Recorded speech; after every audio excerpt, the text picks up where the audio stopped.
All right, welcome to an AIG Basketball tutorial. This is from the Clark Addison Gaming Company. My name is Brian Hafferkamp. I'm the designer and creator here at the Clark Addison Gaming Company. And in this video, we're going to walk through step by step how to play AIG Basketball. Now, this is a brand new game from Clark Addison. And the game has recently been published, so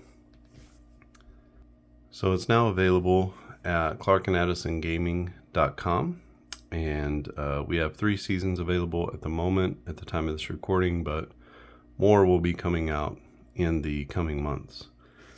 So in this video, we're going to walk through everything you need to be able to play a game of AIG Basketball. So let's walk through the components first. You will get this game guide you can see here, and it walks you through step by step how to play everything. It also includes a nice table of contents at the back. It walks through end of game scenarios and timing and just how to do the different plays within the game. You can see that right now the game guide is 30 pages, so I printed them front and back. And we'll step through the game guide as we talk about the gameplay. You'll also get the player cards. You can see here that each team has its primary color, the year, see if we can zoom in a little bit. You can see the year, the team. It's got their offensive rating, their 3-point rating, their free throw rating, and their defense rating. And then down here you can see their age, games played, minutes played per game, points per game, field goal percentage, free throw percentage, total rebounds per game, and assists per game. So all of your sort of main stats are going to be right here, your per game stats, and then this is sort of extra information over here. The idea is that the minutes per game can help you to determine who to play and how many minutes about to play if you want to play sort of a replay. You'll also receive this clock. It has all of our quarters. Come back up. It has all of our quarters listed here, and then it has a time clock. This is 40 possessions here. We'll go through how to do other possessions in a moment if you want to be a little bit more realistic. 40 possessions is going to be sort of general. That's going to give you games anywhere between 90 and 110 points. And then if you add possessions, obviously it's going to add opportunities for points. If you subtract possessions, it'll be faster. And you only play, let's say, 30 possessions. Each of these lines is 10. So if you only played 30 possessions per game, the game will be faster, but you'll have lower scoring games. The second thing you'll receive is the score sheet. So this is a score sheet when it's filled out. You can see you have your running score up here, and then you have one team here and one team here.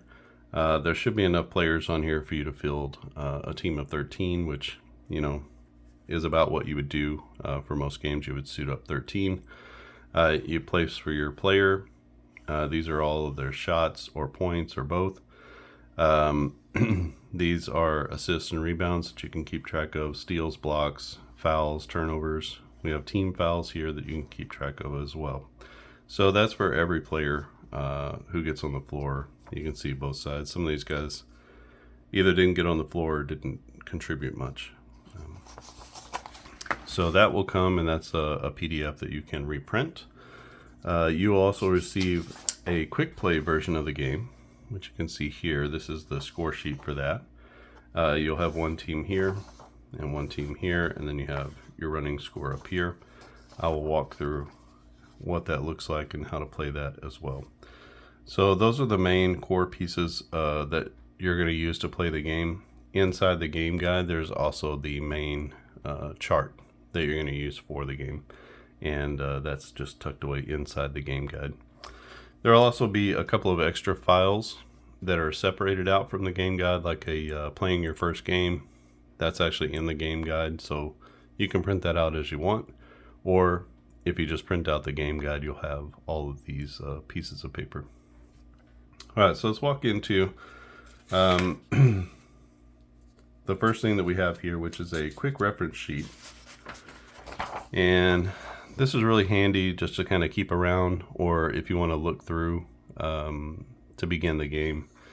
Basically, it shows you your setup and what you're going to need as far as dice are concerned, what each die does, and then what's your sequence for each play. And we'll walk through that sequence. If you had this quick reference sheet and you prefer sort of text-based understanding as far as instead of chart-based, you could actually play the game off of this. This was the original way that I played the game, was just off of this sheet. And basically it just shows you how to do all the different parts of the game and kind of tells you in text format. This is the main chart for the game. You can see here it's got all of our play results. There's a shot, a defensive type, a defense make, and a defense miss, and then a fast break. We can assign stats as needed in the game, and it also includes a basic substitution rotation for your players if you're going to bring in bench players. Now, every player who got into a game in that season for that team is in the game. So you actually have quite a few players who may have only played in a handful of games. You can decide if you want to play them or not. You have that in your hands. So you'll be using this sheet the most. This is the main gameplay sheet. All right, so let's start walking through how to play. Obviously, we're going to need some dice. This is how I like to play. I typically like to use different colored dice just to help, but any sort of D6 dice is all you need. You can technically get away with only 2, or you can get away with 3, or you can, I like to play with 4. And the reason is the first die is going to tell me which player is the one who's taking the shot. And then you're going to need 2 dice to compare to the offensive number. So we're going to roll these 2 and add. That would be a 6. And then we're going to compare that to the offensive number. And then the third die that we would roll sort of at the same time. So I'll do this one first just to find out who's going to be the kind of the key player on the play. And then I roll all 3 of these. Now this die is the defense die. So that's going to tell us either what happens on a made basket or a missed basket. And so we'll just keep that one handy as well, because there are some different things that can happen on a make or a miss. So the main way that we're going to choose starting 5. So choose 5 players for each team. I like to lay them out this way. You can lay them out any way you want. You can have them vertical, whatever works better for the space that you have. You can see that they have their main positions here that they played. You can actually mix and match and rearrange these 2. You could put DeBusschere on Jerry McMillan, or Bill Bradley on Happy Hairston, or even Jerry Lucas guarding Jerry West. So this can be really important, because the higher the offensive value, the more times that player is going to get the ball. And so you might want to put, let's say, Dave DeBusschere. If there was a low offensive player here, you might want to put him on one of those guys so that he doesn't sort of get into foul trouble. Or if he does get into foul trouble, you might want to rearrange your players so that they're not being guarded by somebody who has a high rating. Okay, so you can use a score sheet to keep track of things. For the opening tip-off, you just simply roll 1d6 dice. A 1 to 3 goes to the home team. 4 to 6 goes to the visiting team. More complex and complicated tip-off would be to use to treat it like you would a jump ball. And in a jump ball situation, let's say we have these 2 players in a jump ball. We look at their defense number. We roll, and we're going to add whatever our roll is to that defense number. So 1 plus 11 is 12. 5 plus 9 is 14. And Jerry Lucas would win that tip. So you can treat the tip at the beginning, well, in this case, 1972, at the beginning of each quarter, or the beginning of the half. you can treat that as a jump ball, which is you choosing which two players are going to be jumping for the tip. Rolling in possession. So our basic sequence is that we're going to roll to get the key player on the possession. We're going to, there's an optional defense type if you want to play with defense types. You roll the defense die, you roll for the shot attempt to see if it's a made or a missed shot, and then you get the result of the play based off of that made or missed shot. So depending on what happens with the shot on the play, tells us kind of which direction to go with the rest of the play. And then you would assign any stats to players, whether it's a miss or a rebound or an assist or whatever. So each roll begins with 1d6 die, and I told you this, I usually use the yellow one. So let's say the Knicks have the ball since they won the tip, and it's good that we roll a 6 right offhand, because that's going to tell us something. So when we look here, this shot column is this first dice roll to tell who takes the shot, right? Who has the ball in their hands as the key player. So we have a 1 to 6 roll. A 1 through 5 corresponds with their position on the floor. So point guard, shooting guard, small forward, power forward, and center. If you roll a 6, you get a question mark. Now, question mark simply means you get to choose as the gamer where the ball goes. Now, you can systematize this, or you can just simply go with your gut, or go with what your team needs, or you can try to just massage the ball so that the ball is getting into the hands of the players who score the most. Generally, the more the ball gets into their hands, the more they're going to score. So we have 2 guys who are 5 offensive players, and we have Walt Frazier, who's a 5. We have a 3 in Dean Meminger, and we have a 4 in Bill Bradley. Now, the essence of this offensive role is not simply how good a shooter is the player. Also rolled into this is how many points per game does this person score, how many shots per game did this person get up. And so there's a little bit more into it. It's more of a total offensive number than just, oh, his shooting percentages is X. So when you're looking for people to pass and to shoot and to do the things you need to do, the higher the offensive number, the more that player shot the ball, essentially, on the team. So you can see here the number of points per game. These guys are 15 and 17, respectively. And then Walt Frazier at 23 points per game. So you're going to want to make sure that when these guys are on the floor, that they are getting the ball the most. Bill Bradley, also 15 points a game, but taking probably fewer shots. So a little better field goal percentage at 46.5 than Dave DeBusschere. And so, you know, even though they're averaging the same amount of points,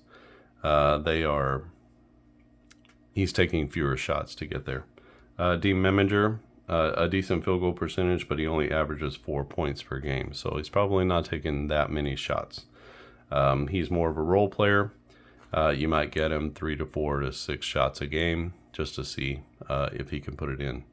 So it gives you an opportunity. The 6 gives you an opportunity to kind of distribute the ball as you see fit and be sort of the human agent in distributing the basketball, which is always a very difficult part of a basketball game. But obviously, at the closing moments of a half or at the end of the game, and you roll a 6 and you have Michael Jordan on your team, you're going to want the ball to go to Michael Jordan. So it gives you that flexibility to be able to do that. So let's say we're going to choose Walt Frazier. So that's our initial roll, and that's here on the shot roll. The second roll that is optional, you can roll for a defense type.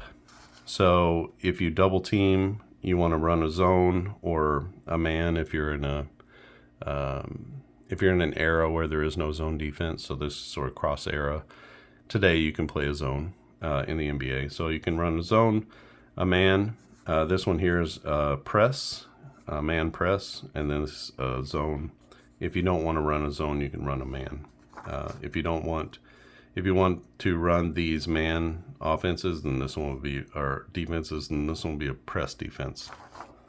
Now what you do is you simply roll. We have a 4. 4 is a straight up man-to-man defense. And on a man-to-man defense, there's no change to anything.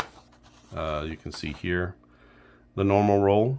There's no effect on player values. So if you're running man-to-man defense, then there's no effect to any of these values. If you run a zone defense, there's a +1 to the defense on contested shots, which I'll show you what a contested shot is.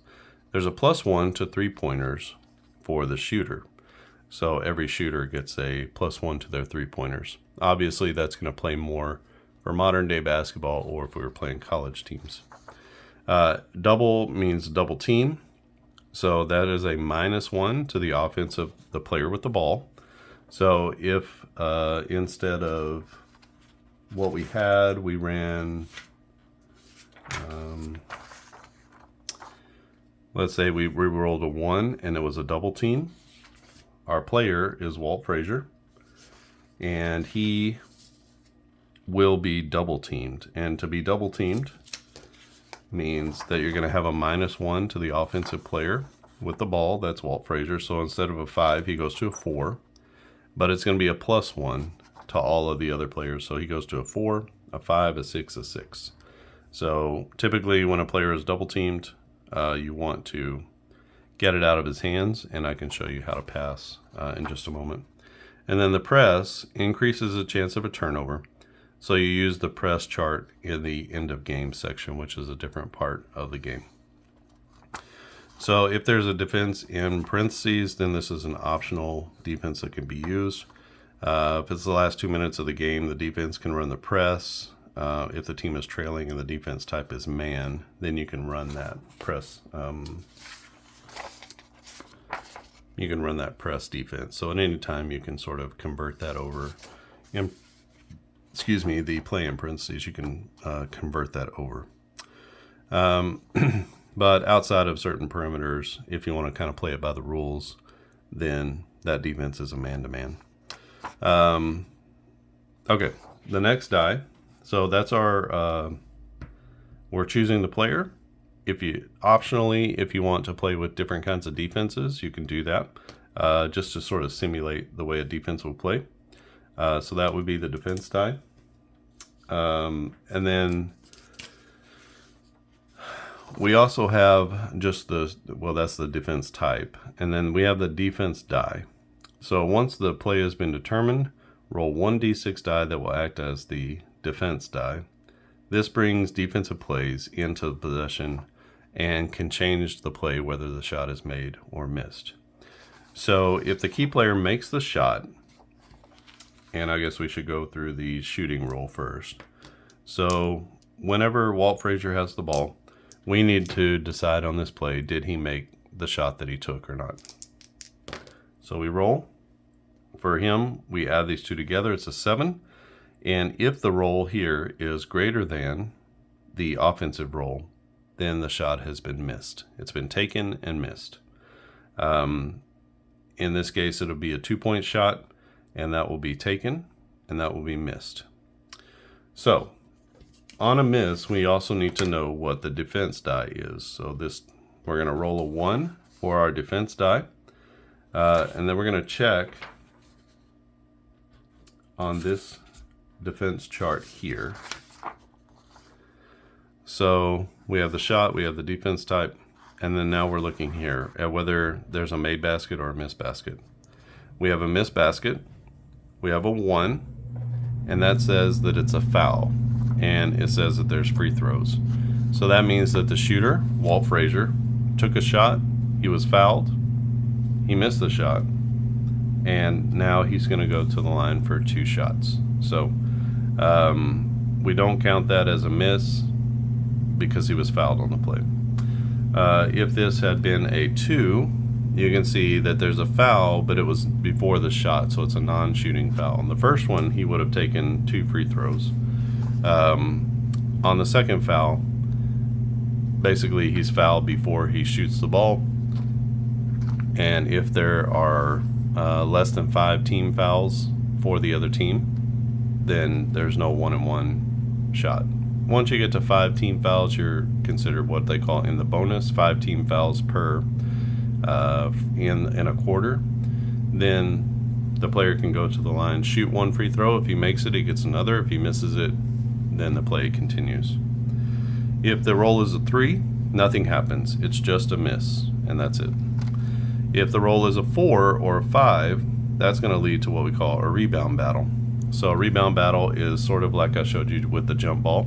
We're going to do that between players. So we would basically choose which players, and we still use our same finder here. So the 2 small forwards, and then we would roll to see, and then check their defense numbers to see who won that rebound battle. It could be an offensive board for Bill Bradley, or it could be a defensive board for Jim McMillan. They're sort of battling it out under the basket. And then a 6 is a fast break roll, and then we have our fast break column here. So if this were a 6, then this miss would lead to a fast break for the Lakers. And on a fast break, I'll show you how to do that in just a moment.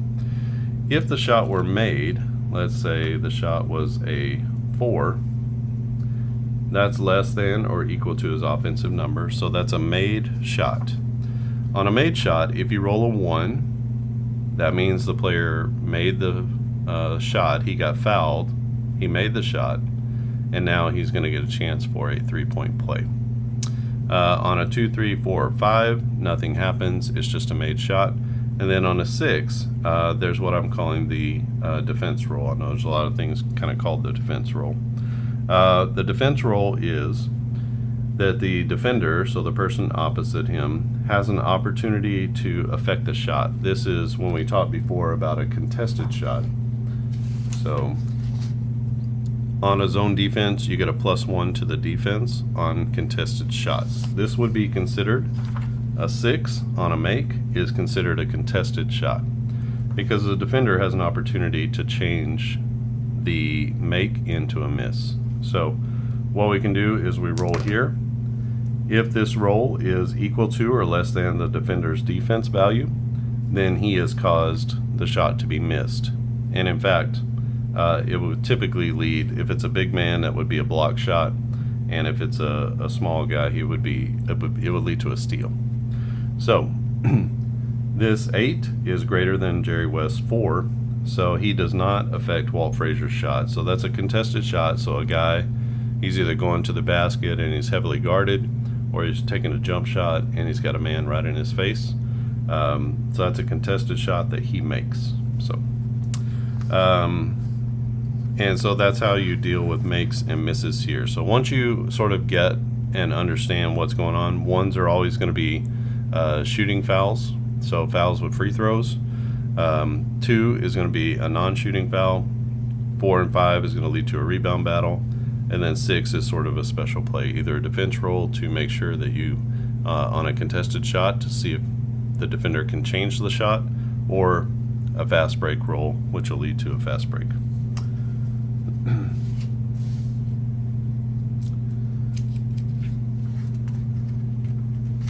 And again, that's all clearly laid out here. Defense on a missed shot, it sort of gives you a little bit more down through here.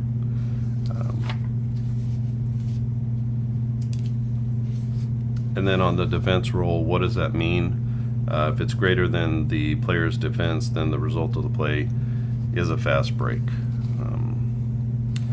There's a couple of options here. So if you want to protect a player or players who are in foul trouble, you can declare or indicate that they're playing what we call sagging defense. That means they're playing off of the player. The player with the sagging player's guarding receives a +1 on his offensive rating, but the defender can only commit a foul on a roll of 2 on a missed shot.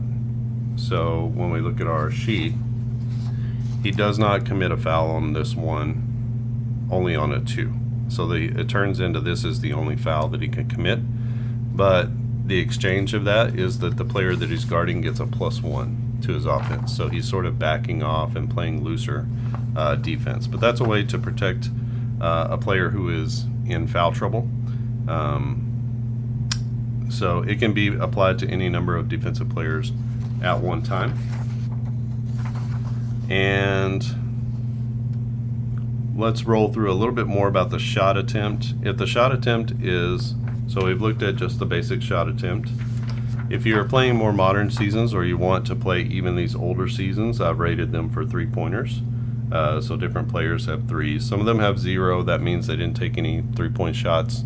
They're not the kind of shooter who would take a 3-point shot, usually big men. So when a double comes up for them, then it's always going to be a 2-point shot. But if you have a guard or a small forward, or in today's game, if you have big men who shoot threes, then you can use the 3-point rating. If you have a double, so let's say, our one from before. So we have a 4. A 4 is a double. Then, and the shooter has a 2 or greater on his 3-point rating, then the shot is a 3-point shot. So if we roll a double here, obviously that's just going to be a 2-point shot. If you're playing with threes, even with older seasons, and the player has at least a 2, because you could roll a double 1, and that would lead to a 3-point shot. So any double, even if you roll a 66, you would count that double as a missed 3-point shot, because nobody has a 12, I don't think, on their threes. So we have a double here. Our ball is with Walt Frazier. If the result of the shot is a double and the roll is less than the shooter's offensive rating, which it is, a 4 is less, then we need to check the 3-point rating. If it's equal to or less than the 3-point rating, only on a double, then that is a 3-point make. So he has a 4. If we were playing with 3-pointers, that would be a made 3-point basket from Walt Frazier. If a shot is a double and the shot is missed, then the shot attempt is a missed 3-point shot.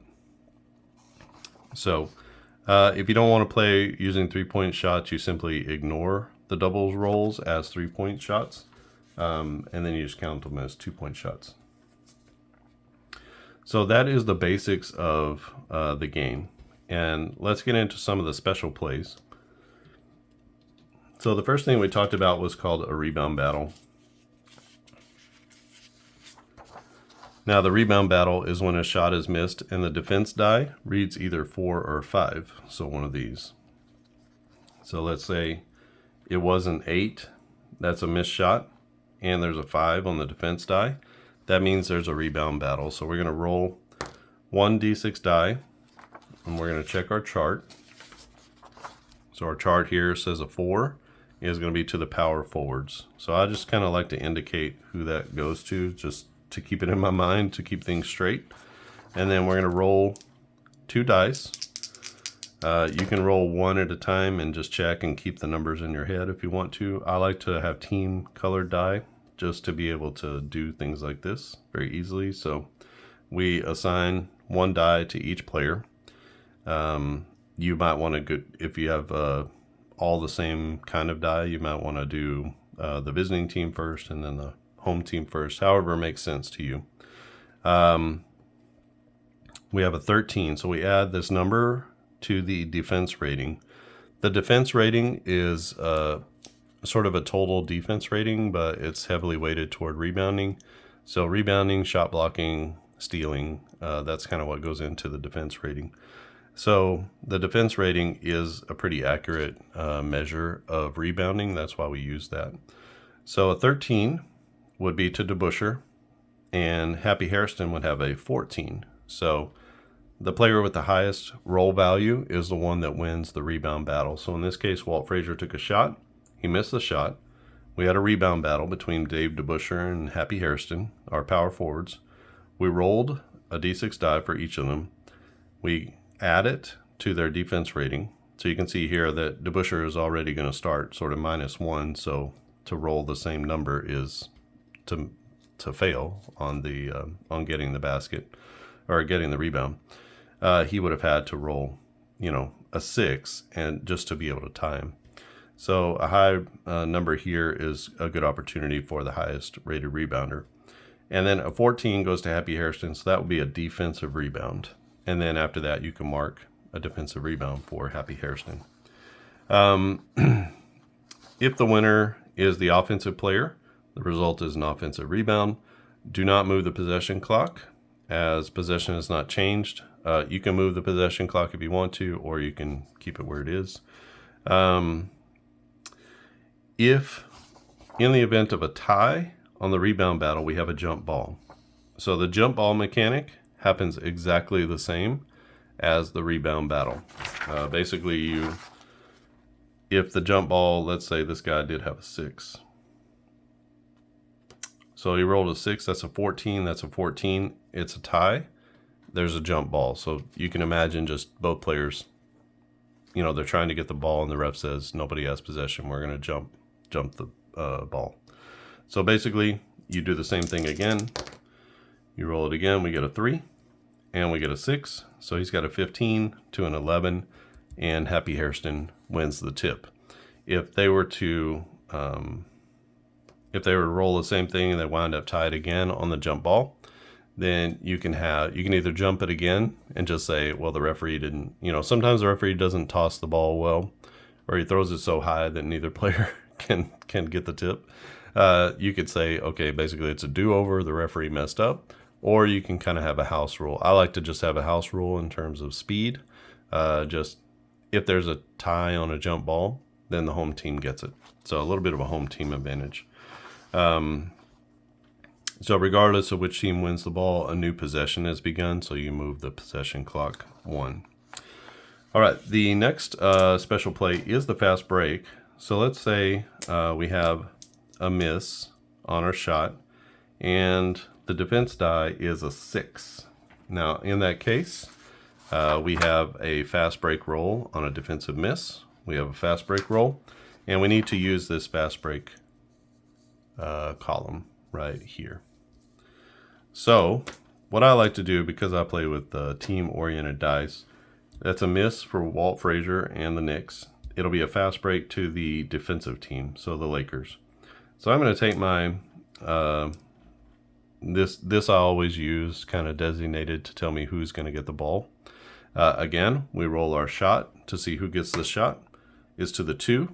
That'll be Dean Meminger. And because of 2, it goes to the shooting guard. And then now I need to roll my 1d6 for this. So on a 3, we get a dunk on the fast break.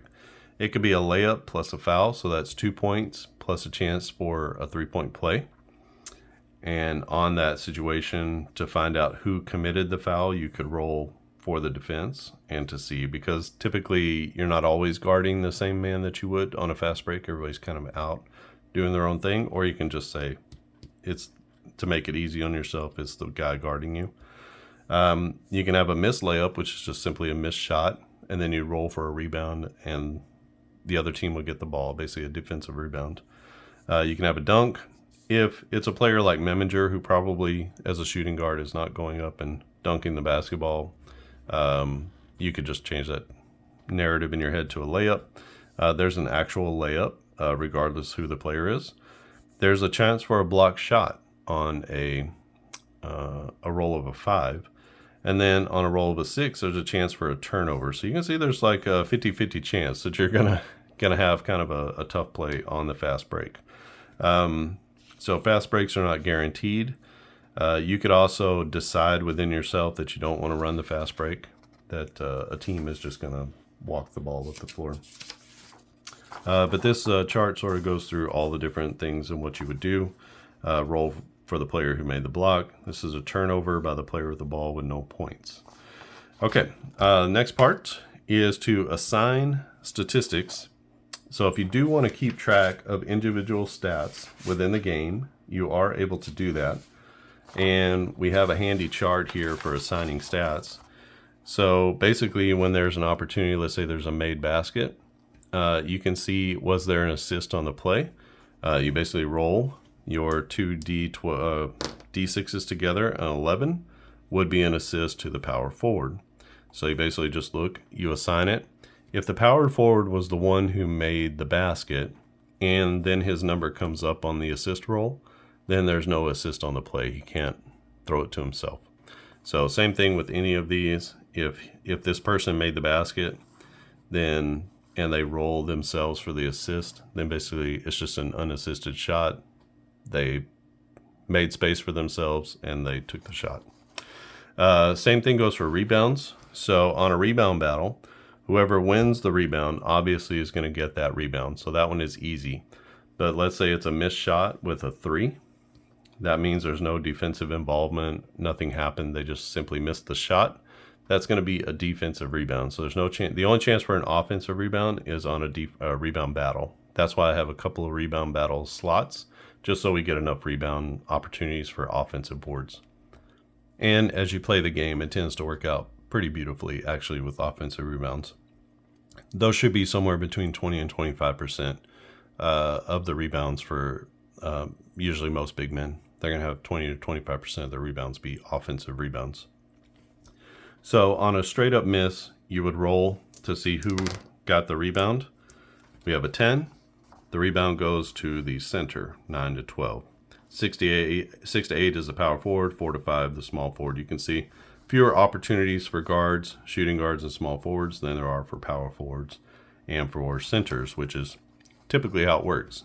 And the opposite happens for assists. Most point guards and shooting guards are the ones who are going to have the most assists on the team. Same thing comes up for a block. Let's say we're on the fast break and there's a block shot. We need to find out who made the block. We roll a 5. A 5 tells us that the power forward was the one who made the block. And if we roll a 2, we'll have to do an extra roll here. Let's see, for blocks. If the roll is a 2, roll 2 d6 dice again to see if it's the power forward or the point guard. A roll of 2 on the second roll means the point guard blocked the shot. Otherwise, the shooting guard gets the block. So if you roll a 2 initially, you roll again. If it's another 2, it'll be the point guard with the block. Otherwise, it's going to be the shooting guard who gets the block on the play. And then steals, if there's a steal on the play, you can assign the steal to the player guarding the shooter. And I told you before that happens if there is a, let's say there's a missed shot. That was our example here. We have a miss. We have a defensive roll. And then Jerry West, he comes up and rolls a, what does he roll? He rolls a 4. He rolls a 4 and he causes that offensive made basket to be, okay, so we have a made basket. That's less than 5. We have a 6.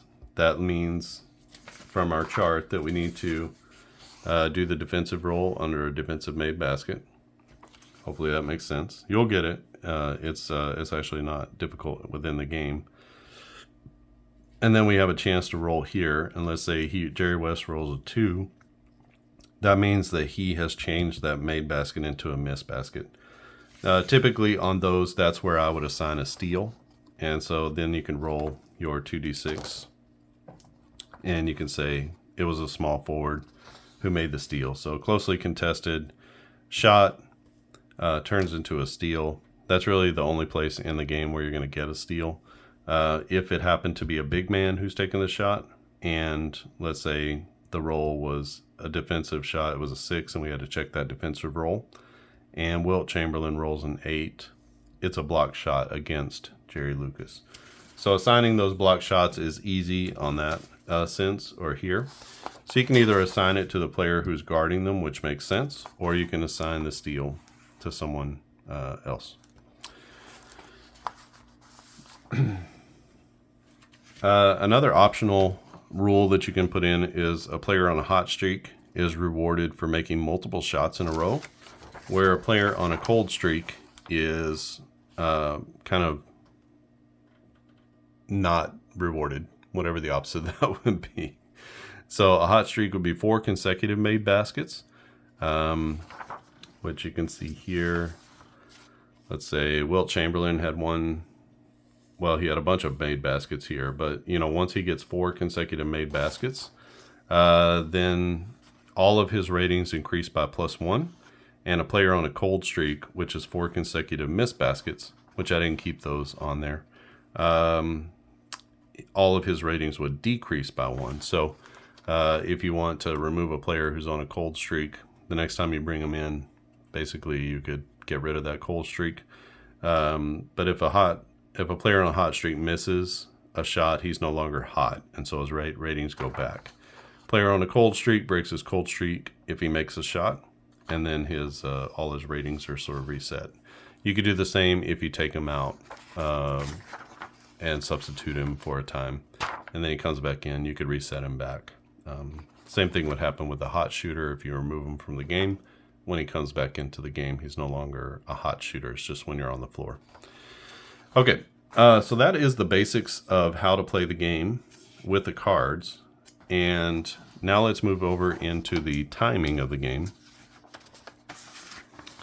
So the game does come with this clock here. So let's get this.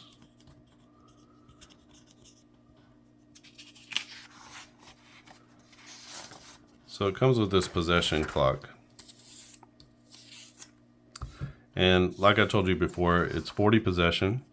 A possession is defined as every time the offensive team makes a field goal, so they make a shot, they miss a shot, and do not get the offensive rebound, so there's a defensive rebound. They turn the ball over, or they go to the line for 2 or 3 foul shots. And they either make the last shot, or they don't get the rebound of a missed last shot. So let's say it's a 1-on-1. They make one shot, and then they miss the second shot. That counts as we need to move possession. The definition of possession determines if the clock is moved one space or not.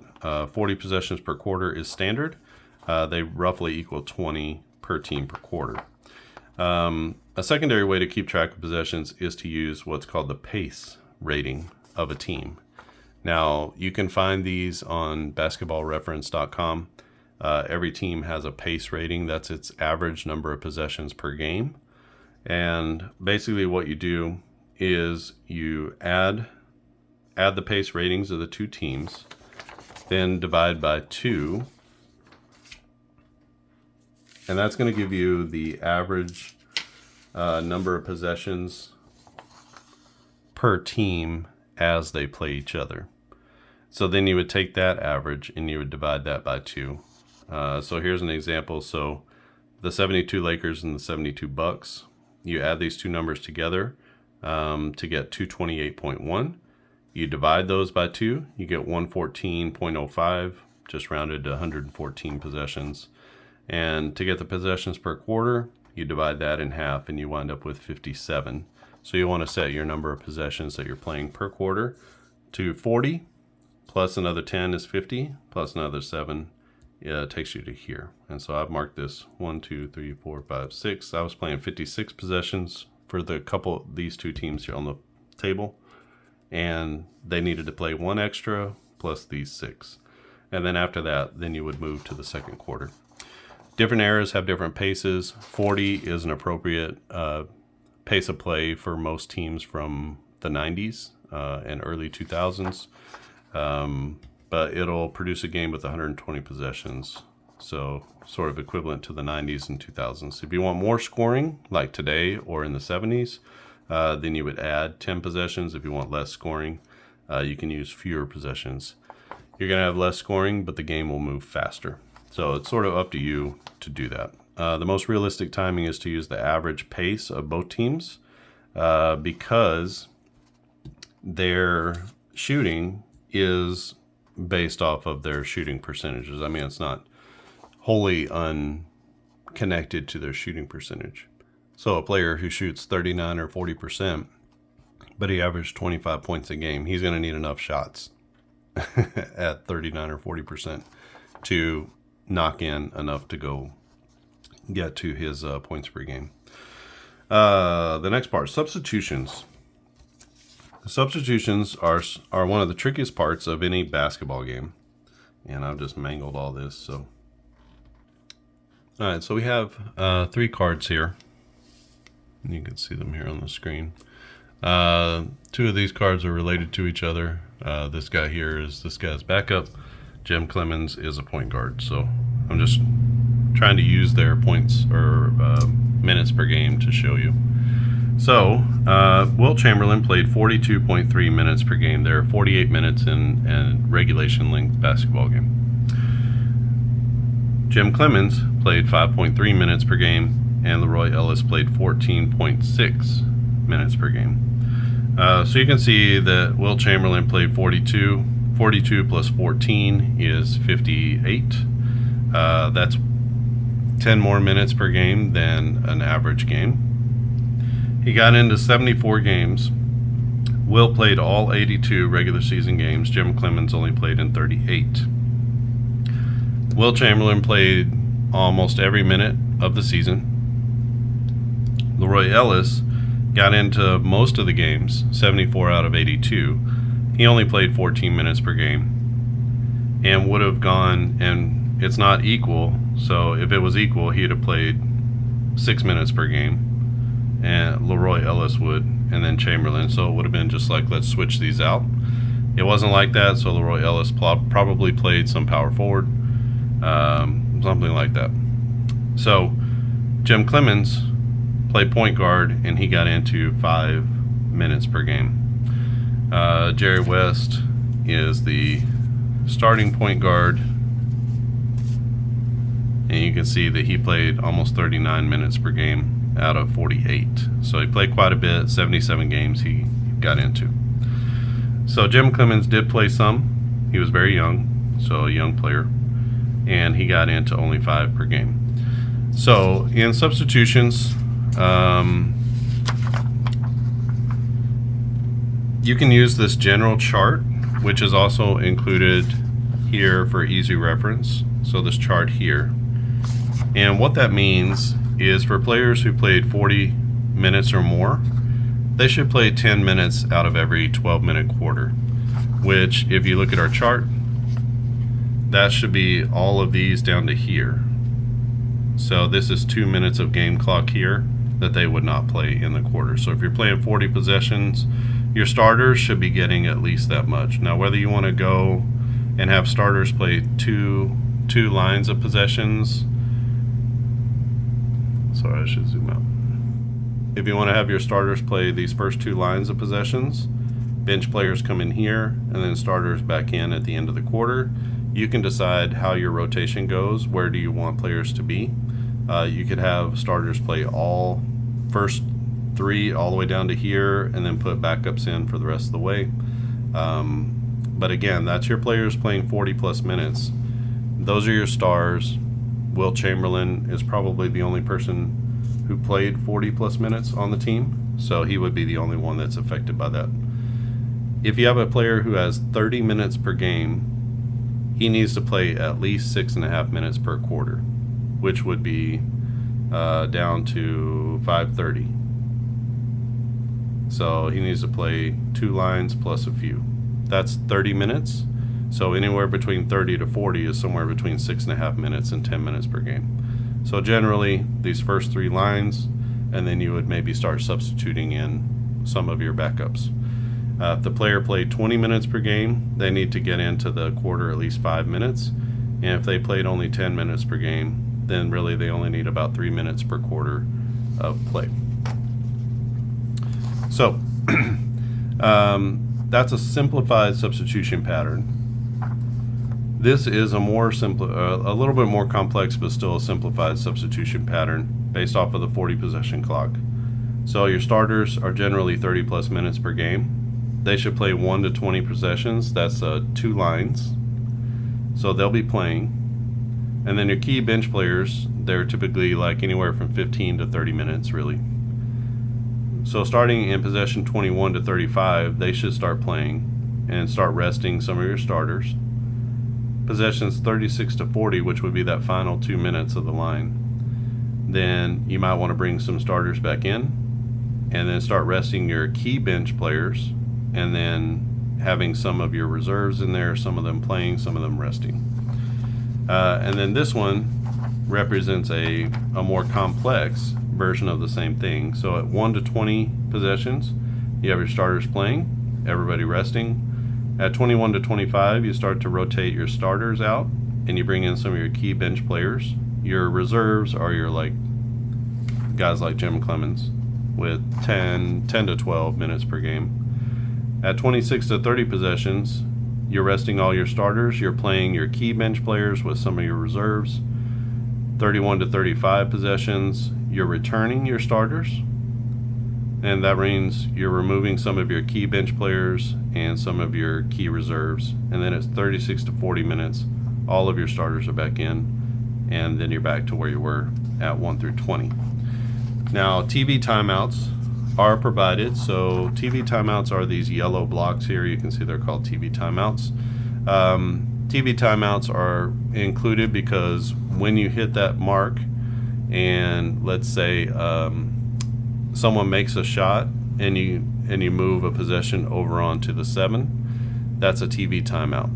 So basically that's a forced timeout. You can make changes to players. You can do any sort of rotation substitutions that you want to do. It's just like a timeout, but it's not a timeout necessarily charged to anyone. You can also call timeouts. Basic regulations for the NBA give everyone, I want to say there are 6 timeouts. I can't remember exactly what it is, but basically you can follow the regular timeouts for the NBA. I think it's 6 timeouts each team gets. Almost there. And so those are the basics of the timing and substitutions. That's kind of a key part of the game. All right, some of the most strategic parts of the game are the final 2 minutes of each half. And so there are some special things that you can do. You can call a timeout, and then you can choose as a gamer who is going to take the shot. So often what happens is a team calls a timeout, and then they say, okay, Michael, you're going to take the shot. We're going to run a play for you. You're going to get the ball in your hands, and you're going to take the final shot, or Scotty, or whoever it is, Anthony Hardaway. And so you can choose the player. You don't have to roll this die to see which player takes the shot. You can simply give it to him, and then he takes the shot. So you can guarantee who takes the shot sort of in key situations in the final minutes of the game. You can also force a 3-point shot. So choose a player who will take the shot. The player must have at least a 2 3-point rating to take a 3-pointer. So you can literally choose which player, and you can say he is going to take a 3-point shot. We're going to set him up for a 3-point shot, and you can give it to him. But if he rolls less than that 3-point rating or equal to it, then that's a 3-pointer made. If he rolls greater than, then the 3-pointer is missed. I should put that in there too. Full court press. We talked about this before when the defense type says press. So the defense can choose to press the offensive team full court. So it increases the likelihood of a turnover, but it also increases the likelihood of giving up an easy basket. So basically, when you're in the press, you can either say, I'm going to, after a made basket, this team is going to be in the full court press. They're going to start running that. Then you roll a d6. 1 to 3 means the offense turns the ball over, and then you assign a steal from the steal chart. And then a 4 means it's a layup for the offense. And then a 5 to 6 means the offense beats the press, and then you get into the setup offense. So a 4 is like an automatic 2 points. You can assign that to any player.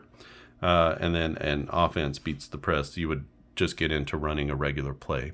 So they beat the press, but a 1 to 3 causes a turnover. So that's a really high 50% chance that there's a turnover, but also, a 17% chance that there's an easy 2, and then also whatever that is, 35% chance that they break the press. If the team pressing makes a steal, don't move the possession clock forward. That's like a quick steal, and then right back into it. It's supposed to save you possessions. So that's the point of pressing, is you get a turnover and save possessions. We have what we call the hack-a-shack. So if you're familiar with that, at the end of the game, the defense can attempt to foul the offensive team immediately when the offensive team is trying to inbound the ball, so that they can stop the clock and get the ball back quickly. So the defense has to call out that they're using the hack-a-shack before the play starts. So let's say you make a basket and the defense is like, we're going to run the hack-a-shack. If there are fewer than 5 team fouls on the defense, this must be done until the defense has at least 5 team fouls. So they'll foul them, they'll have to inbound again, they'll foul them, and you're going to have to assign these fouls to players along the way if you don't have at least 5 team fouls. If you have 5 team fouls, or once you get there, you roll the 1d6 to find the player who received the ball on the inbound play. So it could be any of your players. And then on the 5th team foul, that shooter is going to go to the line to shoot a 1-and-1. So they shoot one shot. If they miss it, then the defense gets the ball. If they make it, they get another shot from the free throw line. No time is taken off the clock for the offensive team's possession, so the ones who received the ball and got fouled. This is how it works for the defense, so similar to the press offense. Possession after the free throw attempt should be a normal possession for the team trailing, and this is a way to get sort of 2-for-1 possessions at the end of the game. If the team trailing doesn't have the ball on the 40th possession of the 4th quarter, so the very last possession, and they're down by 1, 2, or 3, the team can take a buzzer beater shot from half court. This is a shot that happens after the possession of the last possession of the quarter. You roll 1d6 die to find the shooter, and roll 2d6 die for the result of the shot.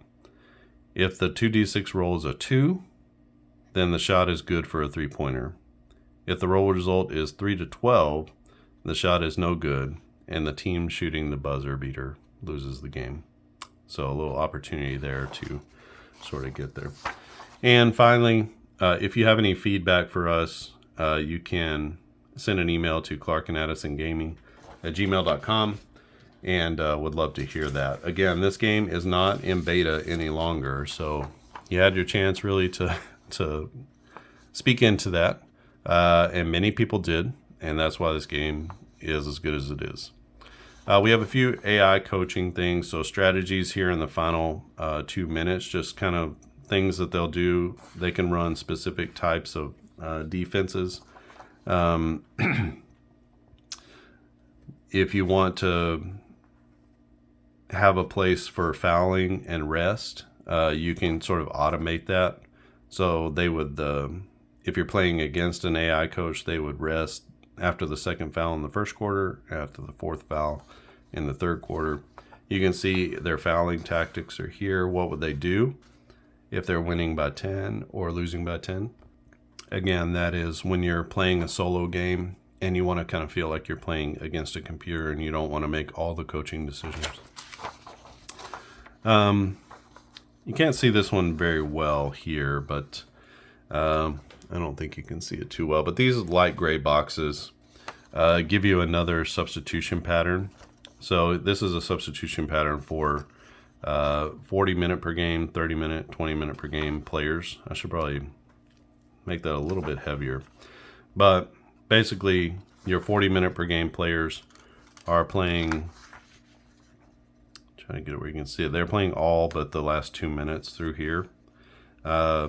These guys that are playing 30 minutes are playing up to the 4-minute mark. Your guys with 20 minutes are playing the last 2 minutes, and the guys with 0 to 20 are playing the last minute of the first 3 quarters. And then in the 4th quarter, you want to have your players playing the beginning and the end of the 4th quarter. Same thing here. They play up to 6 minutes, and then they play the last 2 minutes. And then in this sort of dead space, that's when you're going to insert your subs. So that's a little bit of like extra kind of indexy kind of stuff, to just little things to help you. If you want to start your first game, this is also included. It's also a separate file in the files. So you can print this out. It tells you the setup, tells you how to choose things, and basically gives you the high-level basics of how to get your first game in and what that means. But it's a little bit more narrative, you can see. So it's a little bit more narrative in its approach. And then it doesn't give you the full representation of the game. After you get these sort of core actions down, then you can start to layer in some of the other things. And finally, the game includes a quick play version. So let's get this all set up. So the quick play version. And the quick play version looks like this. This is the score sheet for that. I'm going to show you a score sheet that's filled out that I did for a game. So here's a filled out score sheet. You can see it fine. This is Indiana and Oklahoma City. This NBA Finals Game 1 from this season 2025. So you're going to choose 8 to 13 players to be activated. In the NBA, you can have between 8 and 13 active players for a game. Include each player's offensive score next to the player's name, which you can see here. I wrote down all the players for the game. I have their offensive score listed over here. I have this game actually played out somewhere else, but I don't know where. I didn't actually play it out here, but this basically shows you everything. So you have the offensive score for each play. Basically, that is taking the offensive value here. And so if Leroy Ellis was here on the bench, I would put a 3 like this. And so you can see here, this is the 1990 Pistons. So you have these guys, and then these are their offensive numbers. Next, you're going to decide how many minutes each player is going to play per quarter. You can either plan out the entire game ahead of time and just kind of script when guys are going to come in and out. You can just do it by quarter and then decide, okay, in the next quarter, this is how I'm going to divvy up playing time.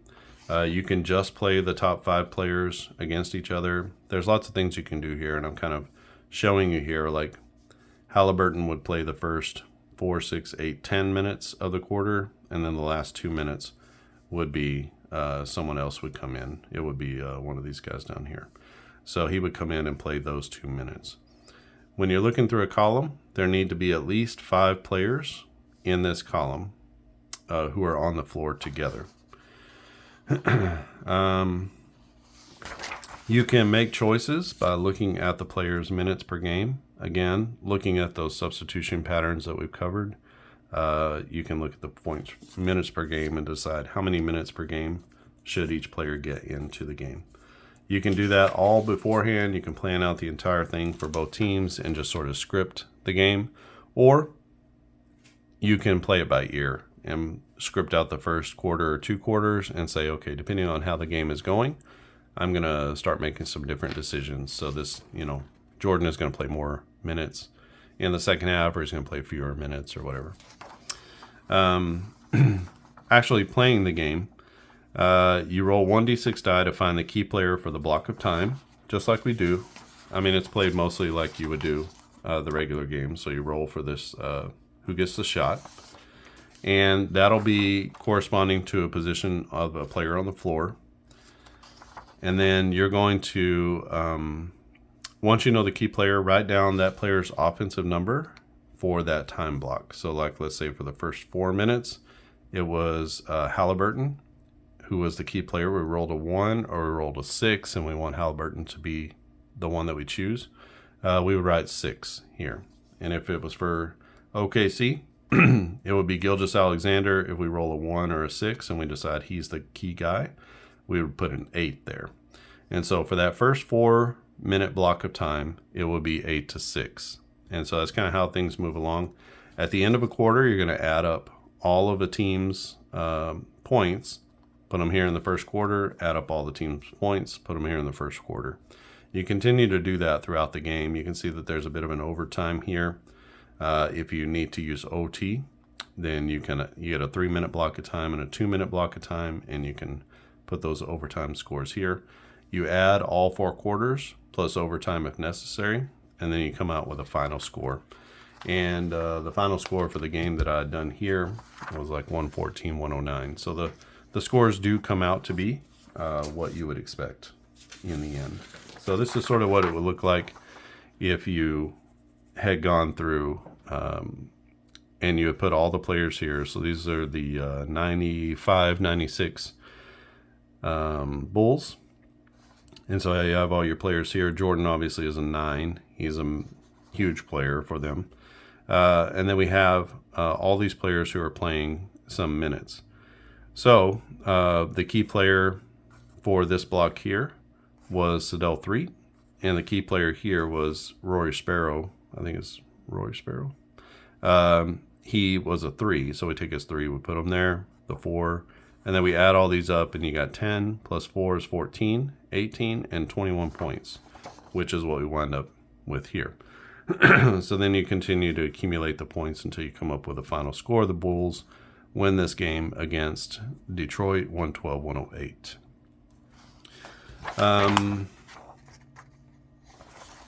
There are some coaching strategies that you can use with this game as well if you want to put those in. One time per block each half. One time block each half. So one time here, you can decide which player takes a shot without rolling the dice. So you can just say, I want Siakam in this block here to take the shot. He's the key player, so you put a 6 there. When a coach calls for a double team, the highest rated offense player gets a -2 for that block, and everybody else gets a +1. So when you roll and you come up with and it's Gilgeous-Alexander, he would take a -2 and become a 6. But if you rolled, let's say, a 3 and it was Dort, he becomes a 5 because he gets a +1. And then you can even run the full court press at any point of the game, but it carries a heavy risk reward trade-off. If you roll a 1 to 3, the opponent's offense is a -1 for that time block. But if you roll a 4 to 6, the opponent's offense is a +2. And so you can add that in to any players that you want to as a +2. So a little bit of risk reward there for those strategies as well. So that's the quick play game. And you can use that to simulate any of the games in this AIG Basketball. So you can see that AIG Basketball is a full-fledged basketball game. It's very easy to play. It's not difficult at all. And once you get it, you probably get 1/4 into the rolls. You'll basically memorize the majority of this chart here. And again, this is going to be your main chart. This is how you assign different stats to different teams or different players. Okay, so that is how to play AIG Basketball. And this is a new game. Again, you can go to clarkaddisongaming.com. You can pick up their few seasons that are available now. I'll continue to drip out more seasons as we go along. Let me know in the comments what you think about the game. Go and pick it up and let me know. You can send an email to clarkaddisongaming.com or clarkaddisongaming@gmail.com, and that will give you access to me. You can send me your thoughts about the game. Any questions or comments that you have about the game, you can email. You can post them here on the YouTube channel as well. And you can go to clarkaddisongaming.com.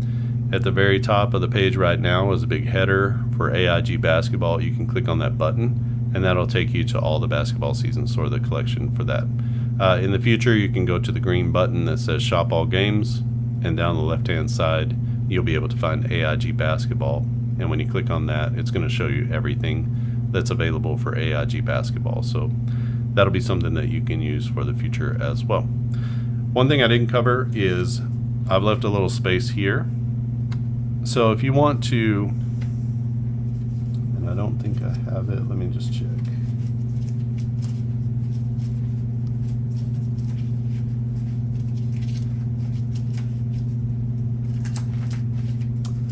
I don't have it readily available. I had some Oklahoma City and Indiana teams, but basically you can copy and paste in any sort of PDF. These come as PDFs. You'll have to cut them out. So you'll be able to take either logos and you can insert them in using a PDF program. I prefer it's called ilovepdf.com. I prefer that. But you can use anything. You can use Acrobat Reader to insert these. But basically you can take an image and you can put it here. So you could have the logo and a player. You could have just a player or just the logo. So you can jazz these up a little bit as you want to. And I've left enough space out here. You can see that even with the longer name like Will Chamberlain, there's enough space. So I've tried to make sure that I leave quite a bit of space out there so that you can put a logo or a player's image on there. It just adds a little bit to the game and gives the game a little bit more personality, a little bit more touch, and is kind of cool to have, actually. So that's the last part about the players. Okay, that has been a complete walkthrough of AIG Basketball. So again, go out and pick up the game. They're only $10 for an entire season, NBA season, and you'll get every single team, every single player who got into a game that season. And this is perfect for replayers. It's also perfect if you just want to take your favorite 5 guys, throw them on the floor against another 5, and play a quick game. Most games are going to take you between an hour and a half, which is pretty fast for a full play shot-by-shot basketball game. You're going to get all the details that you want, all the main details. You're not going to really get a lot of extra things. The one thing I didn't say, and I don't think I have it in the guidebook, but it's sort of a homebrew rule that I play, is that you can pass the ball. I'm just going to throw that in there. If you roll for a player and you say, I don't want that player taking a shot right now, you can roll again to see which player takes a shot. Now you can do that. For me, I homebrew it to say I can do that 2 times. The third player who gets the ball has to take the shot. So if you're trying to get it to a particular player, then it doesn't get there, then the guy just has to take the shot. That's like the time running out. You're in the last few seconds of the 24-second clock, and he just has to get a shot up. You could do that where you get 1 pass per possession. I do 2 passes per possession before someone has to take a shot. But you can kind of work that out, or you can just not do passing at all. Wherever the roll lands, that's where the ball goes. You can do that. That's sort of how the game is meant to play. But as you get into it, you'll see it's nice to be able to try to get more high percentage shots. You could also homebrew that where only in the second half you do that kind of thing, or only in the fourth quarter, or whatever. So feel free to sort of add in your own flair and your own flavor to the game as you see fit. All right, I think that's it from here. If you've not subscribed to the channel, click on subscribe. If you like this video, give it a thumbs up. That really helps with visibility with Google. And if you want to join the Facebook group, go to Facebook groups, look up Clark Addison Gaming, answer a few questions, and agree to the group rules. I'd be happy to let you into the group. That's where many of the things that I share are going to be shared first. And if you subscribe here, you'll also be notified of of videos whenever they are posted. So I think that's it from here. I hope you have a wonderful day, and thanks for watching, and I'll see you again next time.